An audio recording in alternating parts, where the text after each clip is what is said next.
Assalamualaikum warahmatullahi wabarakatuh. Kali ini kita akan masuk ke materi percabangan di dalam Java. Kalau kalian masih ingat materi algoritma 1 atau pelajaran algoritma 1 di semester sebelumnya, kalian sudah mempelajari tentang flowchart ya. Pada flowchart biasanya kita menemukan bahwa sebuah program akan dijalankan pada umumnya berurutan dari atas sampai ke bawah ya. Namun ada kalanya pada suatu kondisi tertentu sebuah program itu tidak dijalankan berurutan. Ada kalanya sebuah program dikerjakan sesuai dengan kondisi tertentu. Nah, inilah yang dimaksud dengan percabangan.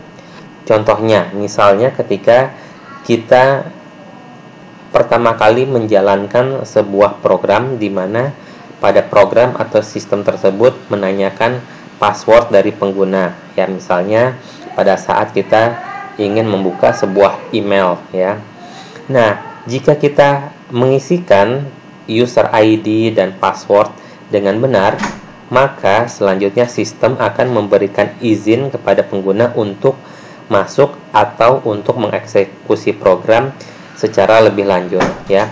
Namun jika password atau username yang diinputkan salah atau tidak benar, maka program tidak mengizinkan sistem atau program tersebut dieksekusi lebih lanjut. Nah, ini adalah sebuah contoh ya. Ada kalanya sebuah program dijalankan tidak secara berurutan. Java membutuhkan cara untuk membuat kondisi yang melakukan proses pengujian untuk mengambil suatu keputusan. Apakah suatu baris program atau blok instruksi akan diproses atau tidak? Di Java, hal tersebut disebut dengan if statement.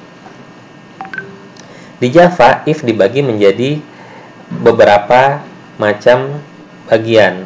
Ya. Di pertemuan ini kita akan lihat dua macam if. Yang pertama adalah if tunggal dan yang kedua adalah if else. Baik, sekarang kita masuk ke if tunggal. If tunggal adalah suatu percabangan di mana program hanya menyediakan kondisi atau statement apabila kondisi if-nya terpenuhi atau bernilai true ya. Tapi jika seandainya kondisi if-nya atau kondisi percabangannya bernilai false, maka tidak ada statement yang akan dikerjakan. Oke, ini contohnya kalian bisa lihat pada flowchart ini ya. Di sini ada simbol percabangan ya. Di Java ini kita kenal dengan statement if ya.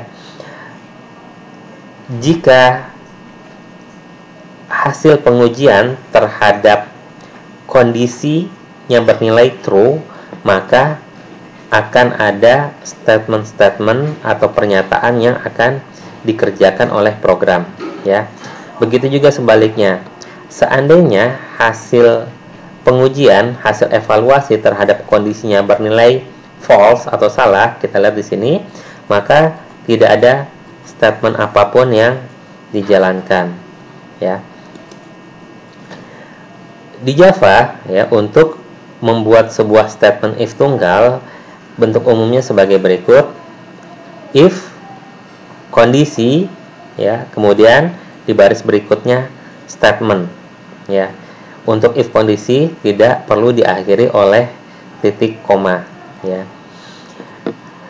Jika hasil kondisi bernilai true, maka statement yang ada di bawahnya akan dieksekusi. Dan jika seandainya ada lebih dari satu statement, maka bisa kita tambahkan kurung kurawal setelah kondisi dan tutup kurung kurawal di akhir statement. Nah, ini kita lihat contohnya. Di sini kita punya contoh untuk program if tunggal ya. Di baris ketiga kita lihat kita akan mendeklarasikan sebuah variabel, nama variabelnya A, tipe datanya integer. nilai variabel A adalah 3. Kemudian di baris keempat ya, kita deklarasikan lagi variabel yang kedua, tipe datanya integer, nama variabelnya B, nilai variabelnya 7. Baik, selanjutnya di baris ke-6 kita lihat di sini kita akan tampilkan dulu nilai A. Nilai A kita tampilkan di sini, kita ambil nilai A dari variabel A. Jadi A sama dengan 3, itu yang akan tercetak. Begitu juga di baris ke-7 kita akan tampilkan nilai dari variabel B. B sama dengan 7 ya. Nah, kemudian baris ke-8 hingga baris ke-10 ini adalah contoh statement if tunggal ya. Kita tahu tadi untuk menggunakan if tunggal ya, pertama kali kita harus ketikkan keyword if ya. Kemudian yang di dalam kurung ini adalah kondisi ya. Di sini kita akan melakukan evaluasi terhadap kondisinya. Kondisinya di sini adalah A lebih kecil dari B ya. Artinya di sini kita akan menguji nih. Kita akan mengevaluasi kondisinya, apakah A lebih kecil dari B. Jika hasil kondisinya bernilai true, maka akan dijalankan statement yang ada di bawahnya. Nah, ini statementnya yang ada di bawahnya di baris ke-9 ya. Coba kita uji, apakah A lebih kecil dari B. A nilainya kita tahu adalah 3, kemudian B nilainya 7 ya. Berarti dari sini kita bisa simpulkan bahwa hasil evaluasi terhadap A lebih kecil dari B nilainya adalah true. Karena true, ketika program dijalankan, selanjutnya program akan menjalankan atau mengeksekusi baris 9 ya. Di sini akan dicetak A lebih kecil dari B. Kemudian yang kedua, kita masuk ke if yang kedua, if else ya. Tadi kita tahu di if tunggal hanya menyediakan satu buah statement apabila kondisinya bernilai true. Nah, pada if else di sini program tidak hanya menyediakan statement apabila hasil kondisinya bernilai true, tapi program juga menyediakan statement atau aksi apabila hasil kondisinya bernilai false ya. Di sini kalian bisa lihat dari flowchartnya ya. Di sini ada simbol percabangan statement if ya. Di sini akan dilakukan evaluasi terhadap kondisi ya. Apabila hasil evaluasinya bernilai true, maka akan ada statement yang dikerjakan di sini ya. Begitu juga sebaliknya. Jika hasil evaluasi dari kondisinya bernilai false, maka kita lihat di sini ada statement yang akan dikerjakan. Bentuk umum percabangan if else di sini bisa kalian lihat seperti ini ya. Pertama if, kita tuliskan if ini adalah keyword. Kemudian kita tentukan kondisi ya. Kondisinya ini nanti yang akan dilakukan evaluasi atau pengujian ya. Selanjutnya apabila hasil pengujiannya bernilai true, maka kita siapkan statement-statement untuk kondisi true. Kemudian lanjutnya di sini ada keyword else ya, kita tuliskan else, dan selanjutnya kita buat blok statement-statement untuk kondisi bernilai false. Nah, di sini ada contoh program yang bisa kalian perhatikan ya. Contohnya mirip seperti tadi ya. Di baris ketiga di sini kita akan mendeklarasikan sebuah variabel, nama variabelnya A, tipe datanya integer, nilainya 9. Kemudian di baris keempat di sini kita akan deklarasikan lagi sebuah variabel, nama variabelnya B, tipe datanya integer, nilai variabelnya adalah 7. Kemudian di baris ke-6 dan ke-7 di sini kita akan cetak nilai masing-masing, nilai dari A sebesar 9 dan nilai dari B sebesar 7. Kemudian di baris ke-8 sampai baris ke-12 ini adalah blok percabangan ya, atau statement if. Kita lihat di baris ke-8, di sini ada statement if, kemudian kondisinya adalah apakah A lebih kecil dari B. Jadi di sini kita akan melakukan pengujian apakah A lebih kecil dari B, ya. Jika hasil pengujiannya bernilai true, maka program akan menjalankan statement yang ada di baris ke-9, ya. Tapi seandainya hasil pengujiannya bernilai false, maka program akan menjalankan statement yang ada di baris ke-10 atau akan menjalankan statement else-nya. Statement else-nya yang akan dijalankan, kemudian selanjutnya program akan menjalankan statement di baris ke-11, ya. Di sini adalah aksi atau statement apabila kondisinya bernilai false, ya. Baik, kita coba lihat nilainya. Di sini tadi kita tahu kita akan menguji apakah A lebih kecil dari B. Kita tahu A nilainya 9 dan B nilainya adalah 7, ya. Jadi ketika program ini dijalankan, pada saat dilakukan pengujian, hasil yang diperoleh adalah false.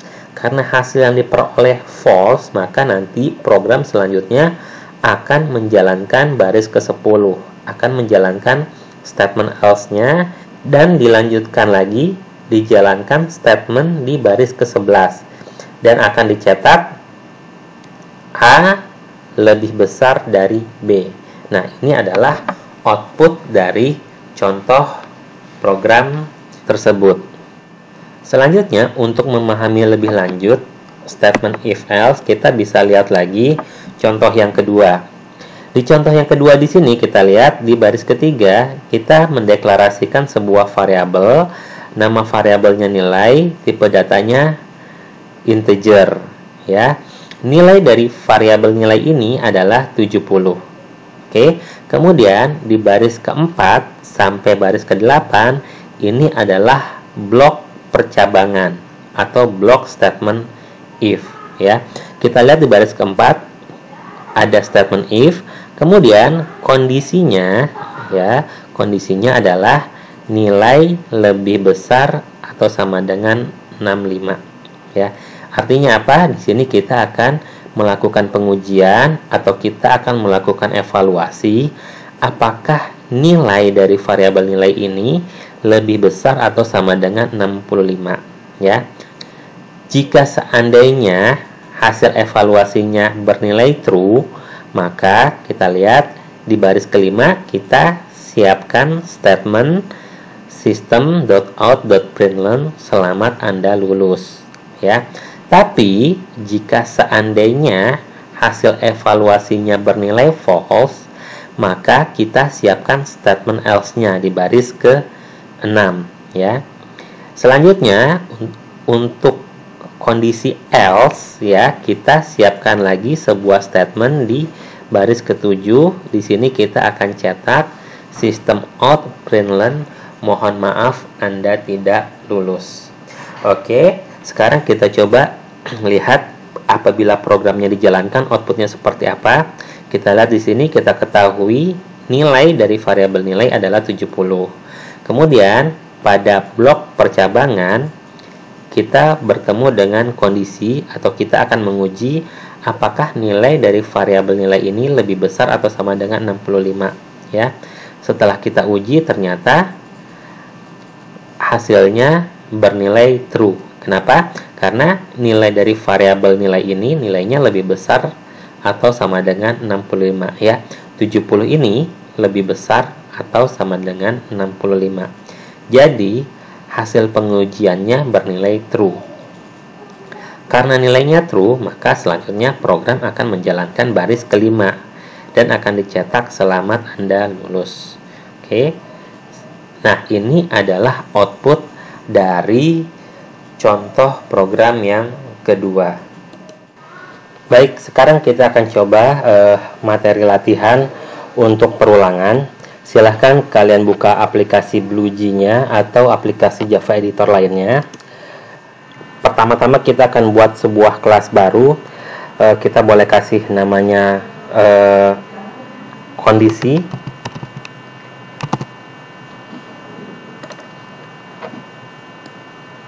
Selanjutnya kita masuk ke dalam kelas yang sudah kita buat dengan cara double klik dari icon kelas yang sudah kita buat tadi. Oke. Ini selanjutnya ada komentar, kalian boleh tuliskan komentar di sini sebagai bahan dokumentasi agar kalian lebih memahami program yang sedang kita buat.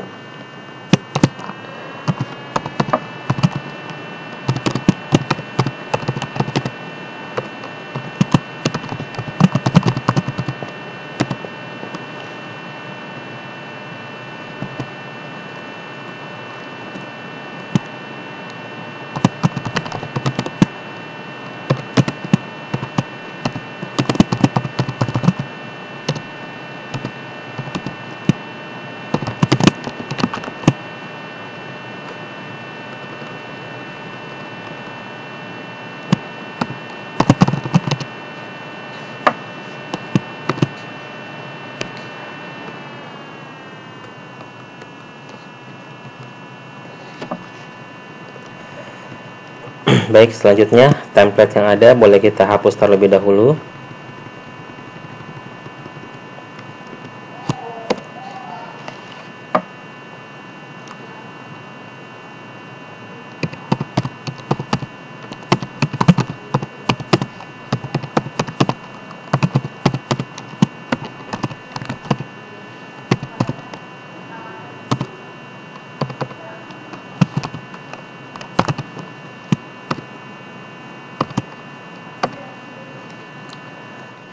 Pada latihan kali ini kita bisa kombinasikan dengan materi yang sudah kita dapatkan di pertemuan sebelumnya, yaitu materi inputan dari keyboard ya. Pada latihan ini kita akan coba gunakan inputan dari keyboard menggunakan class scanner ya.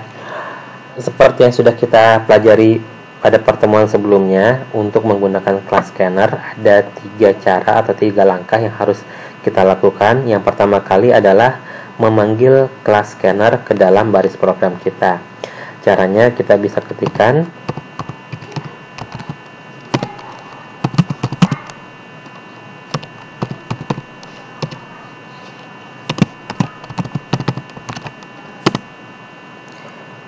ini adalah statement untuk memanggil class scanner ke dalam baris program kita.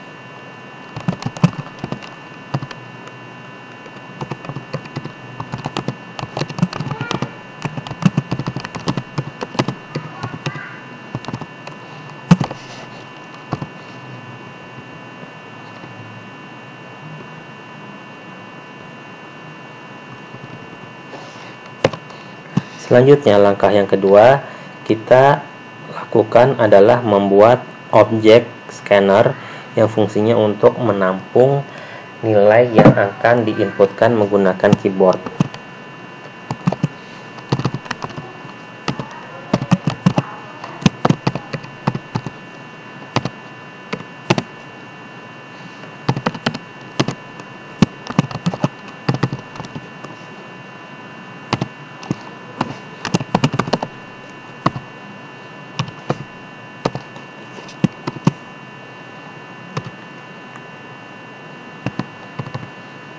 Sini kalian bisa kasih komentar lagi.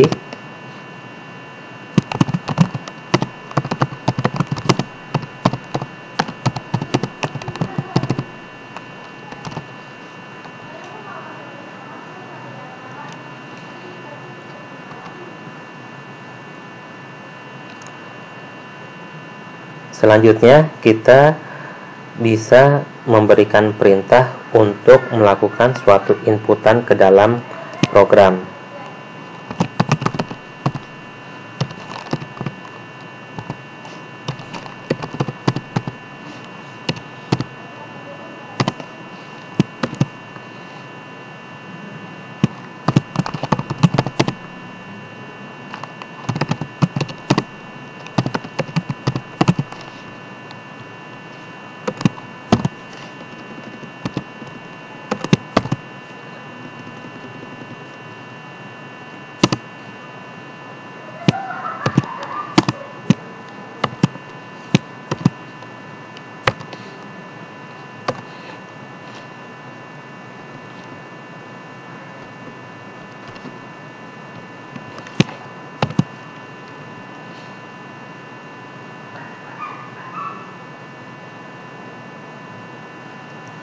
Selanjutnya kita akan membuat sebuah statement di mana nilai yang kita inputkan dari keyboard nantinya akan dimasukkan atau diberikan kepada variabel yang kita tuju.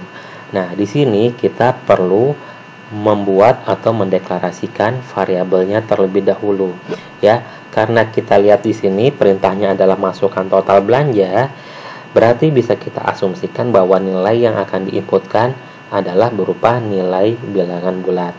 Jadi, dari sini kita bisa menentukan bahwa variabel yang harus kita deklarasikan tipe datanya adalah integer. Kemudian, tentukan nama variabel yang akan kita buat. Nah, selanjutnya nilai dari variabel total ini kita ambil dari objek baca input tadi, objek scanner yang sudah kita buat di awal.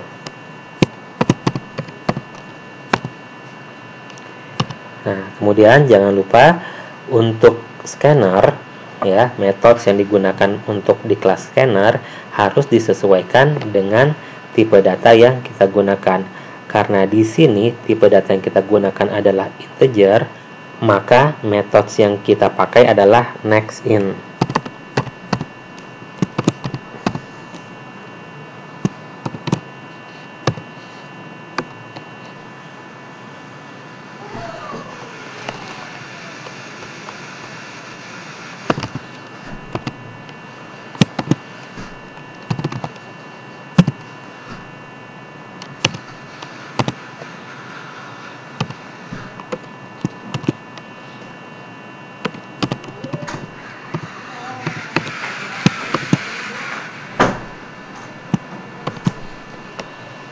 Selanjutnya kita akan membuat sebuah statement if, ya, di mana kondisi dari statement if ini akan diuji apakah nilai total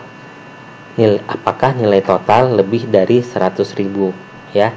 Jika nilainya lebih dari 100.000, maka kita akan membuat sebuah statement di mana akan diberikan diskon sebesar 10%.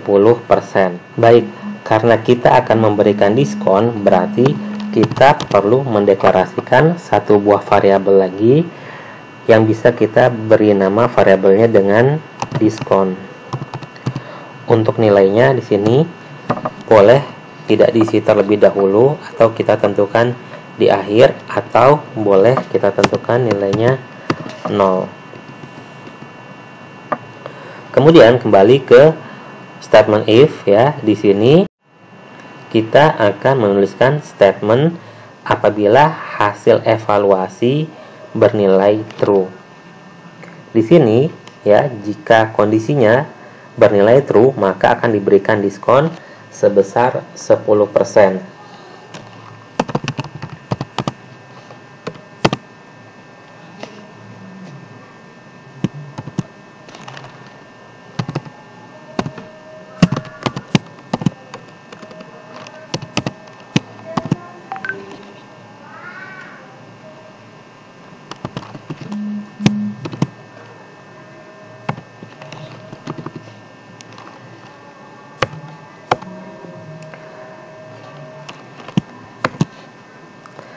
Selanjutnya, kita akan membuat statement apabila seandainya hasil evaluasi terhadap kondisi bernilai false, ya. Jadi, yang akan kita lakukan di sini adalah kita akan membuat statement else, dan kemudian kita akan menuliskan statement atau aksi jika kondisinya bernilai false.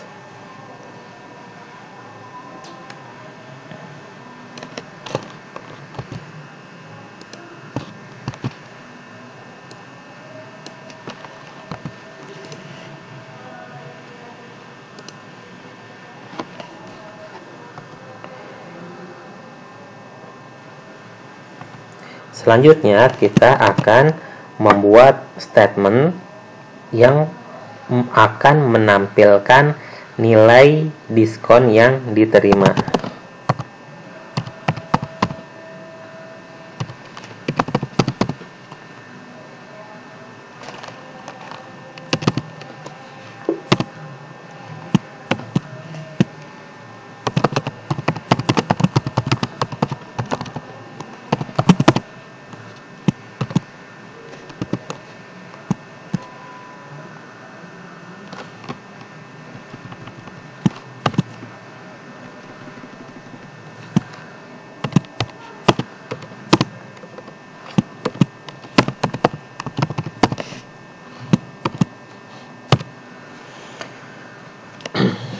Jika sudah, silahkan klik tombol compile ya untuk memeriksa apakah terdapat kesalahan pada program yang kita buat atau tidak. Ya, setelah kita klik compile, kita lihat di sini keterangannya kelas compile no syntax error ya. Artinya berarti kelas sudah berhasil di-compile dan tidak ada sintaks yang error. Oke, kalau gitu kita bisa close Windows editornya. Kemudian sekarang kita bisa coba untuk jalankan program yang sudah kita buat. Caranya silahkan klik kanan pada kelasnya, kemudian silahkan klik void main string. Oke, kemudian kalian bisa klik OK. Nah, di sini kita diminta untuk masukkan total belanja. Kita coba masukkan nilainya 120.000.